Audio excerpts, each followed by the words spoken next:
Welcome back to the podcast. Today we go through our first team reveal draft of 2025. We will release a couple of these throughout the preseason. I do apologise if a team reveal does get a bit repetitive, but these videos on our YouTube channel do the best numbers by far every single preseason. So there are a certain amount of people out there that do enjoy it, so sit back and relax and enjoy. What is up, guys? Welcome back to the SuperCoach Experience podcast. I'm your host, Brandon Savage. Coach, I've yet to be decided. I will release what my name is when the app opens. I think I have been sold on a name. Maybe I'll release that before, but it means someone can probably take the name beforehand. But I think you can have multiple of the same names when the app opens anyway, so it doesn't really matter.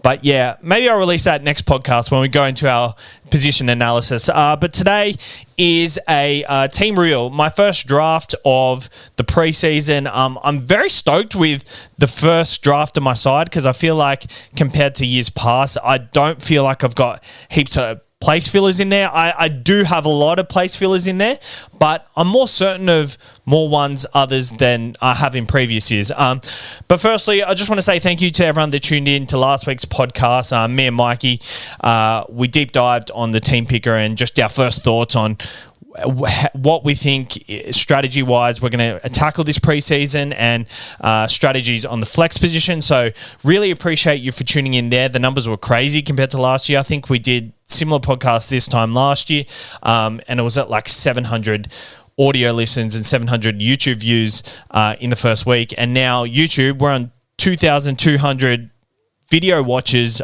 in 1 week, and audio platform already gone well over 1,000 listens. So really want to appreciate everyone for tuning in on that. It means a lot. Like, honestly, us doing this podcast, we do rely on listens to keep going week in and week out. We love it, but also it has become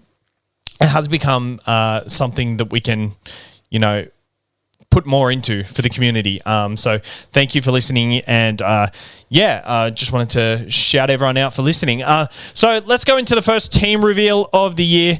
For my hookers, I'm starting with double cheapie, Pete Mambazelis and Sandon Smith. I think these are two genuine cheapie options, and you can even chuck Blake Moser, Lockie Croker in there as other genuine options. I don't think there's a world where I start with a premium hooker option this year.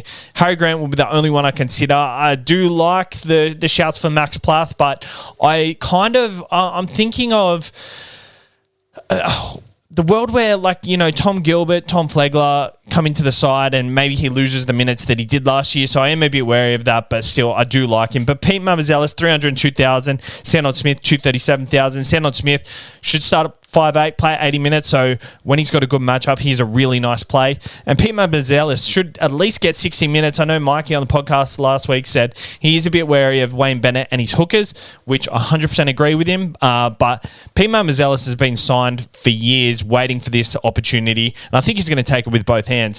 In my front row position, I've got Terrell May, Nafahu White. Terrell May at 590,000, Nafahu White at 367,000. I don't think I have to touch on Terrell May too much because we've already talked about it, but I think he should be in everybody's side. Nafahu White with Jared out of the side, Terrell May out of the side. I think Nafahu gets good minutes, and he averaged really well last year when he got those minutes. I've got Tino on the bench. Tino should have been in the starting side at 530,000, and I got Royce Hunt at 249,000. I did make a post on Instagram the other day saying I think Royce Hunt, it looks more attractive than it is. I still believe that, but I still also think there's value just him going over to another club and having more of a role. And Tino, I think it's between him and James Fisher-Harris for me. I am a bit wary of Tino, but at 530,000, Tino usually starts the season at over 700. So there's no going wrong with starting with Tino. I just think maybe there's a bit more value in JFH to start the year. But then again, that's something I'm going to have to fight with myself to decide, do I want to spend trades in that position early on if Tino does kill it? In my second row, I've got Homoli Alaquatu, 665,000. Kinu Kefu, Fini Fuiaki at 368,000, and Scotty Sorensen in the back row. Scotty Sorensen, I just see a lot of value in him. I think there is a world where he starts off the bench. He's just someone at the price I'm willing to upgrade or downgrade him at this point in time. I don't think I'll end up starting with him, but he's just at that middle price where I can easily downgrade or I can easily upgrade if I see other options elsewhere. Matty Nicholson seems to be killing it at the Canberra Raiders in their preseason. I'm starting with him, 336,000. Come over from England. Another one of them Ricky always loves and always tends to start. We saw Morgan Smithy's last season. I think Nicholson could be something similar, with Zach Hosking potentially not starting the season. We're going to have to see how that ends up. On my bench, I've also got Sue Wong at 318,000, and Egan Butcher at 310,000. Egan Butcher coming off an ACL, so I'm a bit more wary of him. But him and Sue Wong will both get positions off the bench. I assume they're going to play through the middle because you look at the Roosters' depth and they need to play Egan Butcher and Sue Wong. They barely can field 17 based on their roster at the moment. But Supercoach-wise, I don't think you can start with both because one of them is going to kick on, and I'm not sure which one it is. So I think, obviously, we're very early into we're prior to Christmas right now. So I think we've got to wait and see how things play out, and obviously have them positioned ready to. Feel free to be flexible with those sort of positions. In my halves, I've got Nico Hines, 735,000. I think he's a steal. Lockie Ilias at 348,000. I think him going over to St. George, instead of being around players like Latrell and Cody Walker who demand so much ball, I think Lockie Ilias will be relied on to run the ball a bit more, especially with Kyle Flanagan as his halves partner. I'm very excited to see Lockie Ilias this season. I've never really rated him in the past, but I want to see if there's another part of his game. I'm very curious to see. So I am taking a punt here.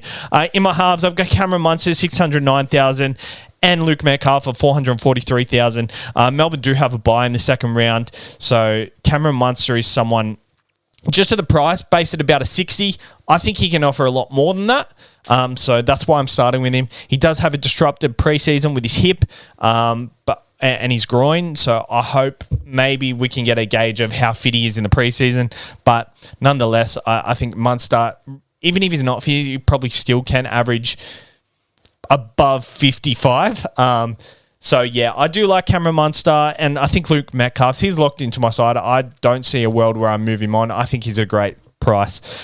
In my centres, I'm starting with a gun in Jacob Kiraz, 700,000 towards the end of the year. He fell off just a little bit. He did have them big scores, but he works himself to a bone, and I think he's going to start the season nice and hot. His base stats are really good, and I think you do have to have a premium centre wing. Worked for me last year, starting with Val Holmes. People started with Zach Lomax, and I think just that one premium centre wing is just going to help you get your score from a 1,200 to a 1,300 some weeks.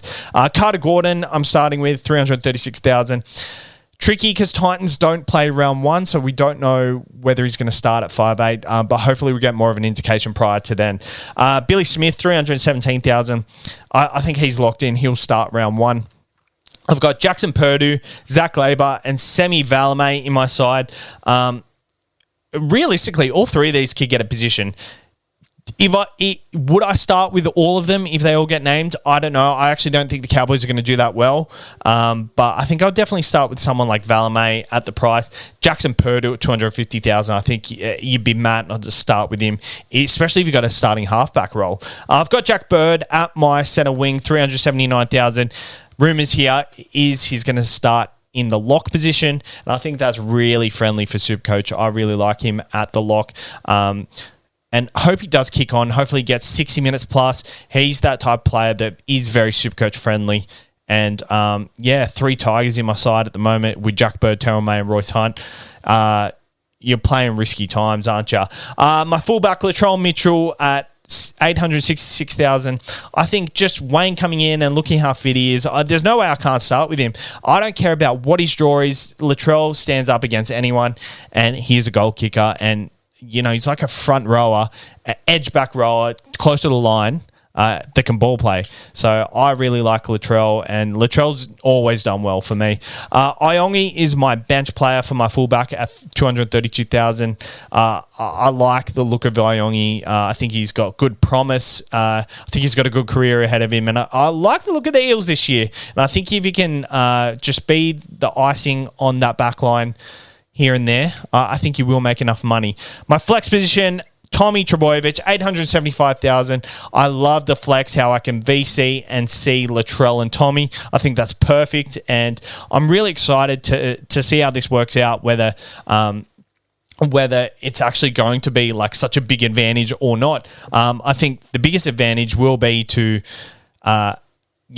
in years past, you kind of sacrifice the front row forward position a little bit some weeks, especially playing guys like Sam Hughes some weeks. If one of your front rowers was on the bye, I think with the 18th player consistently dropping out, the lowest scoring player, you can really take a flyer on like a hooker or a front row position. So I'm really excited to see how the flex works out this year. And Tommy Trbojevic in my flex position plays 4 of his first 5 games at home with a nice draw. And I don't like to look too far into draws early on because, sides come out and they play a lot better than they do most of the year. And, a side that you think could be an easy draw actually might be a tougher draw when people realize, they're good this year.